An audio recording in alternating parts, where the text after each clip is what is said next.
सभी मेरे साथ बोलेंगे, भारत माता की, भारत माता की, भारत माता की।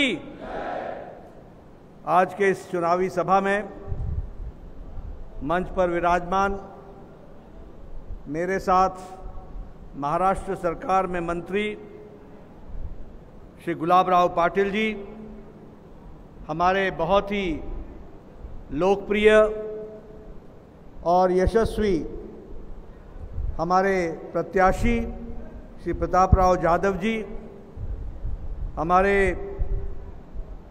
प्रदेश के उपाध्यक्ष श्री चैन सुख संचेती जी, हमारे ज़िला के अध्यक्ष श्री सचिन देशमुख जी, हमारे विधायक संजय कुटे जी। ये वाला लेते हैं। Inverter AC. आप गैम्बलर हो ना? गैम्बलर? जुआ खेलते हो ना? तुम जुआ खेलते हो? अरे नहीं, ये तो कुछ भी बोले जा रहे हैं। इतनी महंगी और नाजुक एसी खरीद कर स्टेबलाइजर नहीं लोगे तो ये जुआ नहीं हुआ तो क्या हुआ? सिर्फ एक फ्लक्चुएशन आपके इन्वर्टर एसी के पार्ट्स को डैमेज कर सकता है। उसे वी गार्ड से सुरक्षित रखिए। V Guard, India's number 1 stabiliser. हमारे पड़ोस के प्रत्याशी बहन रक्षा खड़से जी, विठल लेखरकार जी, हमारे एमएनएस के प्रदेश उपाध्यक्ष नरहरि गवई जी, जिला के अध्यक्ष आरपीआई के, मंच पर विराजमान सभी वरिष्ठ विधायकगण, सदस्यगण और यहाँ बुल्डाना में एकत्र आए देवियों और सज्जनों, मीडिया के मेरे साथी, प्रिंट मीडिया और इलेक्ट्रॉनिक मीडिया के मेरे साथी। अभी आपने मुझसे पहले सभी वरिष्ठ नेताओं के वक्तव्य सुने और बहुत जोरदार अंदाज में उन्होंने आपके सामने सारी बातें रखी हैं। मैं जब यहाँ आया हूँ तो सबसे पहले तो मुझे इस बात की खुशी है कि मैं ऐसी पवित्र भूमि पर आया हूँ, ऐसी वीर भूमि पे आया हूँ, जो भूमि हमारे छत्रपति शिवाजी महाराज के नाम से जानी जाती है, जो भूमि हमारे बाबा भीमराव अंबेडकर जी के नाम से जानी जाती है, बाबा साहेब भीमराव अंबेडकर जी के नाम से जानी जाती है, और जो भूमि सावित्रीबाई फूले के नाम से जानी जाती है। सबसे पहले तो इस भूमि को मैं नमन करता हूं और आशीर्वाद लेकर के अपनी बात को प्रारंभ करता हूं। मित्रों, अभी संजय कुटे जी ने, हमारे प्रताप राव जी ने और हमारे गुलाब राव जी ने आपके सामने देश की तस्वीर और प्रदेश की तस्वीर खींची है। उन्होंने बहुत तफसील से आपको सारी बातें बताई हैं, पर मैं एक बात जरूर बोलना चाहता हूं कि नरेंद्र मोदी जी जो भारत के यशस्वी प्रधानमंत्री हैं और आप सबके आशीर्वाद से वो तीसरी बार प्रधानमंत्री बनने जा रहे हैं, यह हम सबको मालूम है। इस चुनाव में हमने प्रताप राव का तो चुनाव करना है, हमने रक्षा जी का भी चुनाव करना है, लेकिन हमारे प्रताप राव जी के माध्यम से यह चुनाव मोदी जी के नेतृत्व में भारत को 2024 के बाद 2047 तक विकसित भारत बनाने का संकल्प है, उसका चुनाव है। इसको हमको ध्यान में रखना है। और जब मैं विकसित भारत की बात कहता हूं तो हमें यह ध्यान में रखना चाहिए कि मोदी साहब ने, हमारे प्रधानमंत्री जी ने भारत की राजनीति की परिभाषा बदल दी है। भारत की राजनीति का तौर तरीका बदल दिया है। भारत की राजनीति के चलने का रास्ता बदल दिया है और भारत की राजनीति में जिसे कहा जाए कि एक परिवर्तन लाया है। पहले की राजनीति क्या होती थी? लोगों को चुनाव में अच्छे सब्ज बाग दिखाओ, अच्छे नारे लगाओ, अच्छे तरीके से लोभ लुभावने वाले वायदे करो और बाद में भूल जाओ, और हो सके तो वोट बैंक की राजनीति करो। इलाके को इलाके से लड़ाओ, जाति को जाति से लड़ाओ, धर्म को धर्म से लड़ाओ, जिस तरीके से भी विभाजित करके वोट को अपने सत्ता पर आने का रास्ता प्रशस्त करो। लेकिन मोदी जी के आने के बाद भारत की राजनीति वोटर के प्रति जिम्मेदारी की राजनीति हो गई। वोट बैंक की राजनीति की जगह पर अकाउंटेबिलिटी की राजनीति हो गई। वोट बैंक की राजनीति की जगह पर रिपोर्ट कार्ड की राजनीति हो गई, और वोट बैंक की राजनीति से निकल करके विकासवाद की राजनीति हो गई। विकास के ऊपर हम चल पड़े, और इसलिए आज हम कह सकते हैं, आप सब लोगों ने एक स्थिर सरकार दी, और स्थिर सरकार देने के कारण हम जो बात 1951-52 में कहते थे कि धारा 370 को हटाएंगे, हम धारा 370 को हटा सके। ये क्यों हुआ? क्योंकि आपने मोदी जी के नेतृत्व में 2019 में स्थिर सरकार दी, मजबूत सरकार दी, ताकतवर सरकार दी। इसलिए उनकी, मोदी जी की इच्छा शक्ति के कारण और अमित शाह की रणनीति के कारण धारा 370 को हम धाराशाही कर पाए। इस तरीके से हम आगे बढ़ पाए। मित्रों, हम लंबे समय तक कहते थे, सुप्रीम कोर्ट भी कहता था कि ट्रिपल तलाक समाप्त करो, मुस्लिम बहनों के साथ अन्याय हो रहा है, लेकिन किसी में भी राजनीतिक इच्छा शक्ति नहीं थी, राजनीतिक ताकत भी नहीं थी। ये मोदी जी हैं जिन्होंने कहा कि मुस्लिम बहनों के साथ लंबे समय से अत्याचार हो रहा है, उनको आजादी मिलनी चाहिए, और इसलिए अगर आपने अपना वोट हमारे पक्ष में दिया था तो आगे चल करके 3 तलाक समाप्त हो गया। इसको भी हम लोगों ने देखा है, और मुस्लिम बहनों को आजादी मिली। अगर हम रामलला के मंदिर की बात करें तो हम जानते हैं कि हम हमेशा कहते थे रामलला हम आएंगे, मंदिर वहीं बनाएंगे। हमारे विरोधी हमारे बारे में कहते थे मंदिर वहीं बनाएंगे पर तिथि नहीं बताएंगे, तारीख नहीं बताएंगे, हमारा उपहास करते थे। लेकिन मोदी जी के नेतृत्व में राम मंदिर के बनने का रास्ता प्रशस्त हुआ, और 22 जनवरी को भव्य राम मंदिर और रामलला का प्रतिष्ठान हुआ। ये हमने देखा। आपने देखा कि आपने स्थिर सरकार दी तो उसके कारण सिटीजन अमेंडमेंट एक्ट भी हम ला सके, CAA हम पारित कर सके, कानून बना सके। जो हमारे हिंदू भाई बांग्लादेश में, जो हमारे पारसी भाई बांग्लादेश में, जो हमारे क्रिश्चियन भाई बांग्लादेश, पाकिस्तान और हमारे अफगानिस्तान में धार्मिक कारणों से प्रताड़ना हो रही थी, और जो भारत आ गए थे, भारत में रह रहे थे, उनको नागरिकता न देने की चाल कांग्रेस पार्टी चला रही थी। लेकिन भारतीय जनता पार्टी ने और महायुति ने, शिवसेना ने मिलकर के इसके खिलाफ काम किया, और आपको जानकर के खुशी होगी कि सिटीजन्स अमेंडमेंट एक्ट ला करके उनको नागरिकता देने का काम किया। तो भारत की सरकार मोदी जी ने किया, यह भी हमारे ध्यान में है। इसलिए स्थिर सरकार आने का जो रास्ता होता है वो हमारे ध्यान में आता है कि किस तरीके से काम होता है। मैं यहां यह भी कहना चाहूंगा कि ये मजबूत फैसले मोदी जी ने लिए, लेकिन आप यूपीए की सरकार को याद करिए, क्या था उस समय?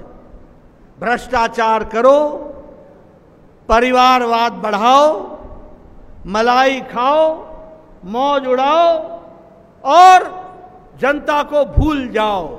इस तरीके के राजनीतिक काम को करने का काम चलता था, वो भी हमारे ध्यान में है।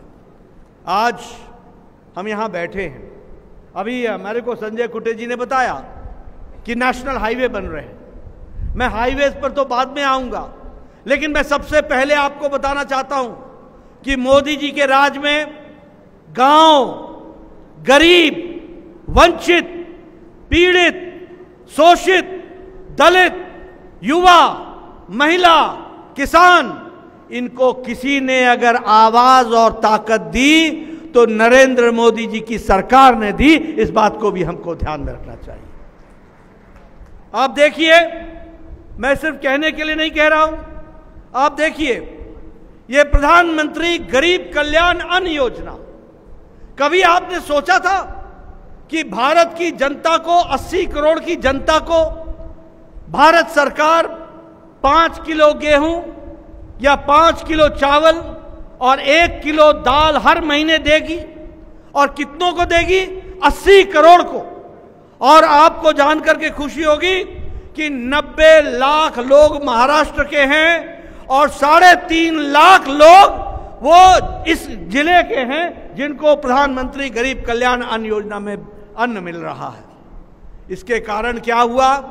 इसके कारण आज 25 करोड़ लोग गरीबी की रेखा से ऊपर आ गए और उनको इज्जत के साथ जीने का अधिकार मिल गया, अबव पॉवर्टी लाइन आ गए। इस तरीके का काम हुआ है। अगर मैं बात करूं, हमारी महिलाएं बहनें बैठी है यहां पर, मुझे मालूम नहीं कि आपका गांव से कितना संबंध रहा होगा, लेकिन मैं गांव से आता हूं। मेरी बहनें सुबह 5 बजे उठती थी, जंगलों में जाती थी, लकड़ी काट के लाती थी और लकड़ी काट के ला करके चूल्हा जलाती थी और तब जाकर के घर का खाना बनता था। लेकिन आज 10 करोड़ बहनों को उज्ज्वला गैस का कनेक्शन देकर प्रधानमंत्री मोदी जी ने महिलाओं को आजाद कर दिया और उनको सशक्तिकरण किया, उनको ताकत दी। इसको भी हमको ध्यान में रखना चाहिए। और वो भी मैं बताऊं, आपके जिले में 52 लाख कनेक्शन दिए गए हैं और इस क्षेत्र में 26,000 कनेक्शन दिए गए। महिलाओं को सशक्तिकरण किया गया। जल जीवन मिशन, मुझे बुल्डाना के बारे में की तस्वीर बहुत स्पष्ट नहीं है, लेकिन मैं पहाड़ से आता हूं। मेरे यहां गुलाबराव जी, लोग बहनें 3-3 किलोमीटर पैदल जाती थी, सर पर घेला उठाती थी, पानी लाती थी और तब जाकर के घर का भोजन बनता था। हमसे बोलती थी कि ये कैसा जीवन है, 3 घंटे मेरे पानी लाने में चले जाते हैं। आज मोदी जी ने 11 करोड़ घरों को हर घर नल, हर घर जल, जल का कनेक्शन दिया है। और उसमें भी अगर मैं कहूं तो 75 लाख आपके जिले में गैस, अपने पानी का कनेक्शन दिया गया। इस तरीके से महिलाओं का सशक्तिकरण किया गया। प्रधानमंत्री आवास योजना, आवास देने की बात मैं आपके साथ शेयर करना चाहता हूं, आपके साथ आत्मसात करना चाहता हूं। संचेती जी हमारे पुराने मित्र हैं। मैं 1993 में एमएलए बन गया था, 1993 में। उस समय 1993 में मेरा वीडियो, मैं बार बार सुनाता हूं, मेरा वीडियो मेरे पास आके बोलता था कि नड्डा साहब आप बताओ, आपको इस साल एक पंचायत में 2 इंदिरा आवास योजना के घर मिले हैं, 2, बताओ किसको दूं? मैं हंसते हंसते बोलता था, वीडियो साहब तुम ही रख लो इसको, मैं क्या करूंगा? 100 बीमार, 1 अनार, 1 अनार में काम कैसे चलेगा? आज मोदी साहब ने 4 करोड़ प्रधानमंत्री आवास योजना में पक्के घर बना के दिए, 4 करोड़ घर बना करके दिए। एक पंचायत में 25-30 घर बन रहे, एक पंचायत। और आपको जानकर खुशी होगी कि आप प्रताप राव जी को जिता करके भेजोगे, रक्षा जी को जिता करके भेजोगे, मोदी जी को प्रधानमंत्री बनाओगे और मोदी जी के प्रधानमंत्री बनने के साथ साथ 3 करोड़ घर और बनेंगे। ये भी आपको ध्यान रहना चाहिए आवास योजना में। आप बताइए, आयुष्मान भारत, मैं नहीं जानता कि आप लोगों ने कभी वो स्थिति देखी है कि नहीं, लेकिन यहां बैठे सब लोगों ने देखी होगी। लंबे समय से सब लोग विधायक हैं। आप लोग चिट्ठियां लिखा करते थे, प्रधानमंत्री जी, मुख्यमंत्री जी, मेरे इलाके में फलाना गरीब व्यक्ति को कैंसर हो गया है, उसका हार्ट का ऑपरेशन होना है, उसको वेल्व लगना है, उसमें 2.5 लाख रुपए खर्च होंगे, 1.5 लाख रुपए खर्च होंगे, 2 लाख रुपए खर्च होंगे, कृपया अनुदान देने की अनुशंसा करिए। और मुख्यमंत्री और प्रधानमंत्री जी से हमको अनुशंसा मिलती थी, तब तक वो मरीज जिंदा रहता था नहीं रहता था इसका हम इंतजार करते थे, और फिर वो जीवन उसको मिल जाए तो बहुत अच्छी बात है। आज आपको जानकर खुशी होगी कि प्रधानमंत्री मोदी जी ने आयुष्मान भारत में दुनिया का सबसे बड़ा हेल्थ कवर, 55 करोड़ लोग, भारत की 40% की आबादी जो गरीब है, रिक्शा वाला, ठेला वाला, सब्जी वाला, बस का ड्राइवर, बस का क्लीनर, लिफ्ट मैन, ट्रक का driver, auto rickshaw driver, taxi driver, बाल काटने वाला बार्बर, ऐसे गरीब लोगों को प्रधानमंत्री जी ने 55 करोड़ लोगों को 5 लाख रुपए का हेल्थ कवर दिया। 5 लाख रुपए का हेल्थ कवर दिया। आज कोई भी, और मुझे खुशी है कि आप लोगों ने उसमें जो बचे लोग हैं उनको आप लोगों ने अपने लोकल स्कीम में जोड़ लिया है, इसलिए सबके स्वास्थ्य की चिंता की गई है और सबको स्वस्थ रखने के दृष्टि से काम हुआ है। मैं यहां यह भी कहना चाहता हूं कि आज भारत 5वें नंबर की अर्थव्यवस्था बन गया है। 10 साल पहले हम 11वें नंबर पर थे, आज हम 5वें नंबर पर पहुंच गए हैं। हमने ब्रिटानिया को, ब्रिटेन को, ब्रिटिश को, जिसने हमको 200 साल राज किया, उसको पछाड़ करके भारत आज 5वें नंबर की अर्थव्यवस्था है। 5वें नंबर की अर्थव्यवस्था। और ये दिल्ली का चुनाव है, पंत प्रधान का चुनाव है, प्रधानमंत्री का चुनाव है। आप तीसरी बार प्रधानमंत्री बनाएंगे और भारत 2027 में तीसरी सबसे बड़ी अर्थव्यवस्था बन जाएगा। इस बात को भी हमको ध्यान में रखना चाहिए, तीसरी अर्थव्यवस्था बन जाएगी। इसलिए विकास के दृष्टि से आज मैं महाराष्ट्र में आया हूं। आप सब लोगों का इंडस्ट्री में बहुत बड़ा योगदान है। आज मुझे खुशी है कि आज दवाई बनाने में भारत दुनिया की डिस्पेंसरी बन गया। दुनिया की डिस्पेंसरी, सबसे सस्ती और सबसे असरदार दवाई आज भारत बना रहा है। 138% हमारा एक्सपोर्ट बढ़ गया है। पेट्रोकेमिकल्स में हमारा एक्सपोर्ट 106% बढ़ गया है। और मोबाइल जो आपके हाथों में है अभी, ये मोबाइल 10 साल पहले इस मोबाइल पर लिखा होता था made in China, made in Japan, made in Korea. आज आपके सबके मोबाइल पर लिखा हुआ है मेड इन इंडिया। आज 97% मोबाइल भारत बना रहा है। यह विकास की नई कहानी लिखी गई है। जिस हाईवे की आपने बात की, आज हाईवे का जाल बिछ गया है। हजारों किलोमीटर सड़कें बन रही हैं, हाईवेज, एक्सप्रेसवेज, हर तरीके से, एयरपोर्ट्स, रेलवे स्टेशन। मुझे याद है जलगांव का रेलवे स्टेशन, उस समय का रेलवे स्टेशन, और आज जो रेलवे स्टेशन के लिए अमृत भारत में काम हो रहा है, आपके ध्यान में आएगा कि अब ये रेलवे स्टेशन और एयरपोर्ट में अंतर आपको समझ में नहीं आएगा। वर्ल्ड क्लास रेलवे स्टेशंस बन रहे हैं। इस तरीके से काम को आगे बढ़ाने का काम हुआ है। Medical colleges, all India institute of medical sciences Maharashtra में भी नागपुर में दिया गया मेडिकल, यहां भी मेडिकल कॉलेज दिया गया, यहां भी मेडिकल कॉलेज दिया गया। कभी सोचा था कि हमारे छोटे से शहर में भी हमारा मेडिकल कॉलेज खुलेगा? लेकिन इंफ्रास्ट्रक्चर, बुल्डाना में मेडिकल कॉलेज खुला है, इसी साल बना। तो ये कभी सोचा था हमने कि इस तरीके से विकास होगा? आज विकास की एक कहानी लिखी जा सकती है। एक विकास के बारे में लंबे तरीके से बताया जा सकता है कि किस तरीके से इंफ्रास्ट्रक्चर में विकास हुआ, किस तरीके से डेवलपमेंट को आप लोगों ने आगे बढ़ाया। और इसी को पूरा करने के साथ साथ मैं ये भी कहना चाहता हूं कि प्रधानमंत्री मोदी जी ने महाराष्ट्र को विशेष करके ध्यान में रखा है। आज आपका टैक्स का पैसा आपको 4 गुना प्रधानमंत्री जी के द्वारा महाराष्ट्र का बढ़ा दिया गया है। ये भी हमको ध्यान में रखना है। ये भी आपकी जानकारी में आना चाहिए कि ग्रांट इन एड 3.5 गुना बढ़ा दिया गया है।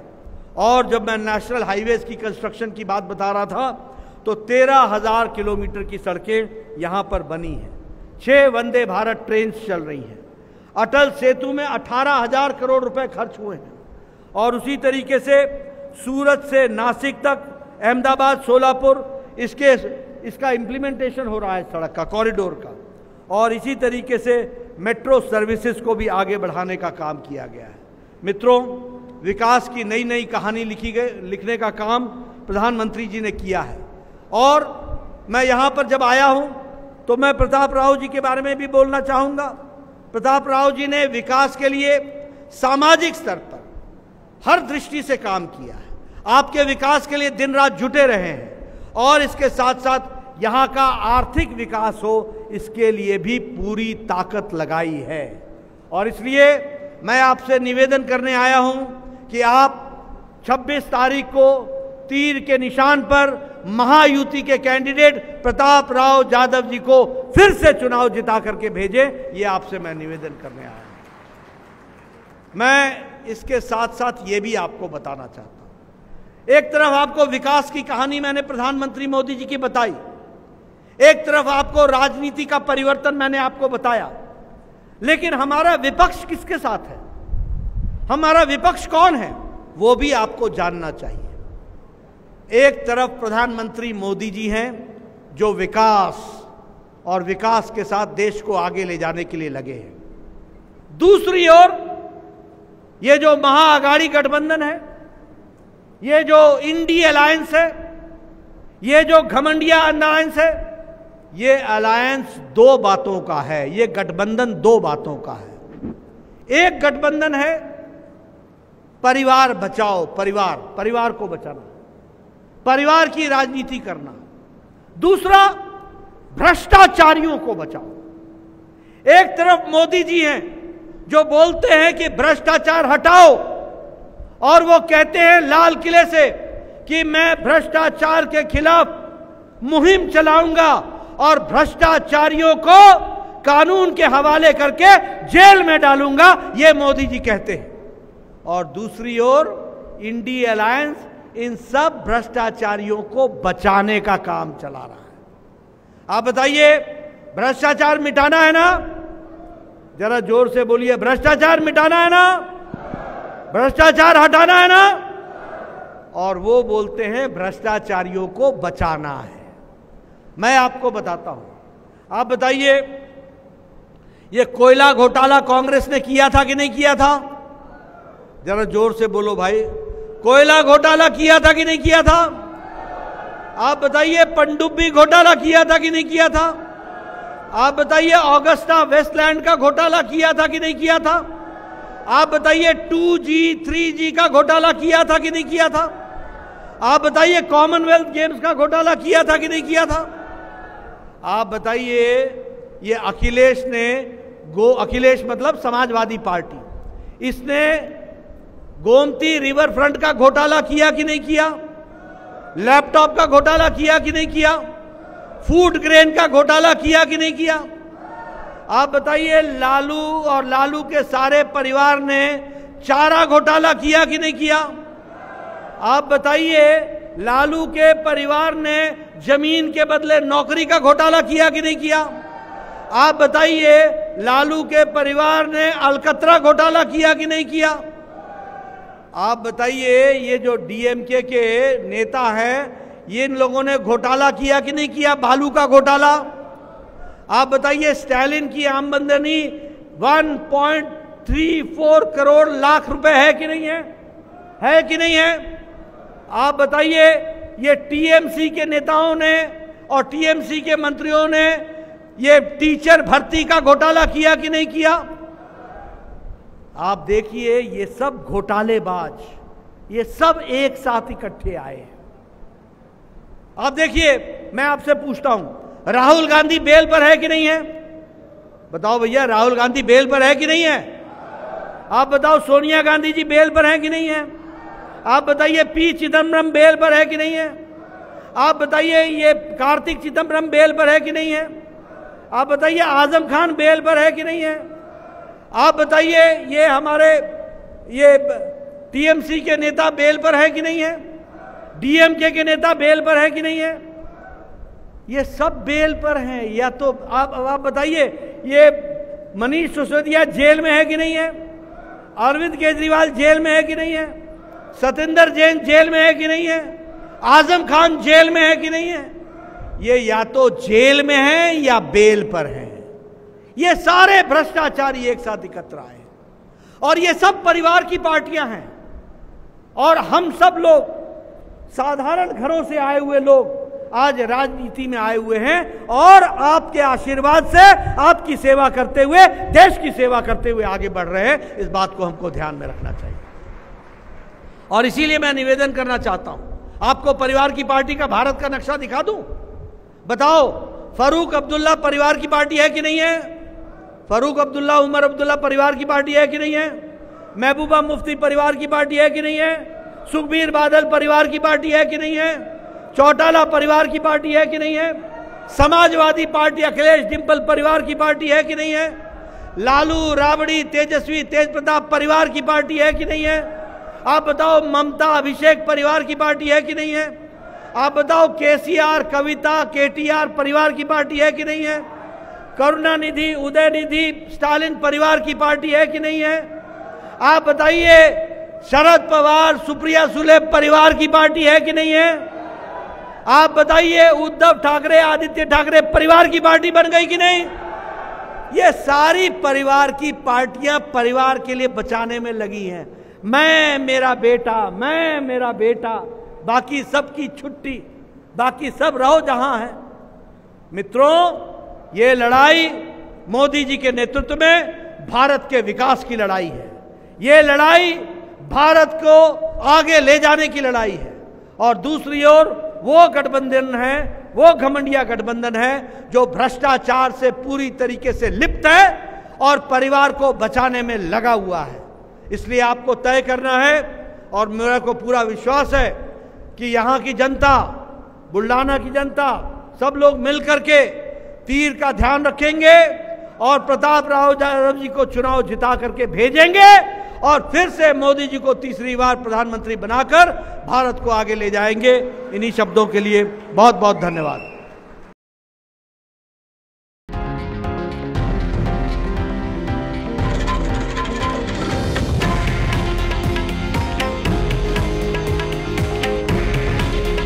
हे आहे देशातील नंबर 1 न्यूज नेटवर्क आणि आपण पाहत आहात TV9 मराठी। काळजी तुमची, हित महाराष्ट्राचं।